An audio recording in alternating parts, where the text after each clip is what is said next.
mabuhay na iyong anak. Kaya tinaalay namin sa iyo ang tinapay na nagbibigay buhay at ang kalis na nagkakaloob ng kaligtasan. Kami nagpapasalamat dahil kami yung minarapat na tumayo sa harap mo para maglingkod sa iyo. Isinasama namin kami magsasalo-salo sa katawan at dugo ni Kristo ay mabuklod sa pagkakaisa sa pamamagitan ng Espiritu Santo. Ama, lingapin mo ang iyong simbahang laganap sa buong daigdig. Puspusin mo kami sa pag-ibig kaysa ni Francisco na aming Papa at ni Paulo na aming Obispo at ng Tanang Kaparihan. Alalahanin mo rin ang mga kapatid naming nahiglay na may pag-asang sila ay muling mabubuhay. Gayon din ang lahat ng mga pumanaw.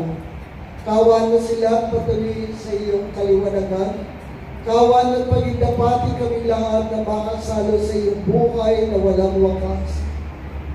Kaysa ng mahal na Birhen Maria na ina ng Diyos, kaysa ni San Jose ang kanyang kabiyak na puso, kaysa ng mga apostol at ng lahat ng mga banal na namuhay dito sa daigdig ng kalugod-lugod sa iyo. May pagdiwang nawa namin ang pagpupuri sa kararangal mo sa pamamagitan ng iyong anak na aming Panginoong Hesus Kristo.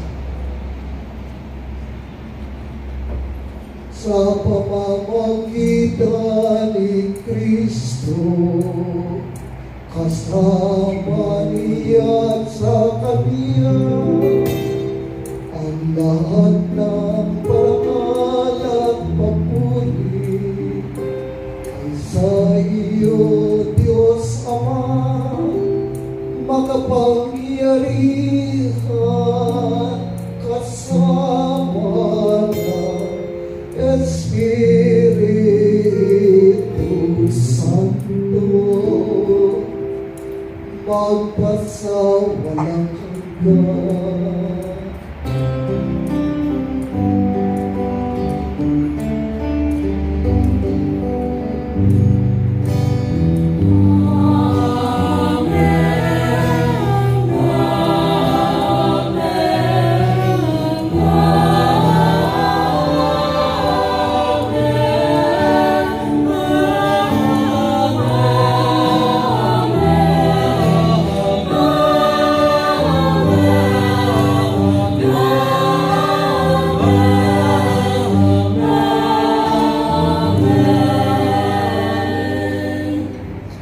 Bilang isang sabayan ng nabubuklod na nananampalataya kay Kristo sa kanyang mga aral at utos, ipahayag natin ang lakas loob.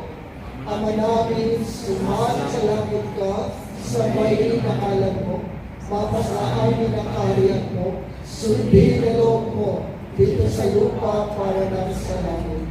Bigyan mo kami ngayon ng aming kakanin sa araw-araw, at patawarin mo kami sa aming mga sala, para ng pagpapatawad namin sa nagkakasala sa amin. At huwag mo kami paintulot sa katukso, at iadya mo kami sa lahat ng masama. Iniling namin kami iadya sa lahat ng masama, pagkalooban ng kapayapaan araw-araw, iligtas sa kasalanan at ilayo sa lahat ng kapahamakan, samantalang aming dinananabigan ang dakilang araw ng pagpapahayag ng tagapagligtas namin sa Jesucristo. Sapagkat sa iyo, kapangyarihan at kapurihan, ngayon at magpakailanman.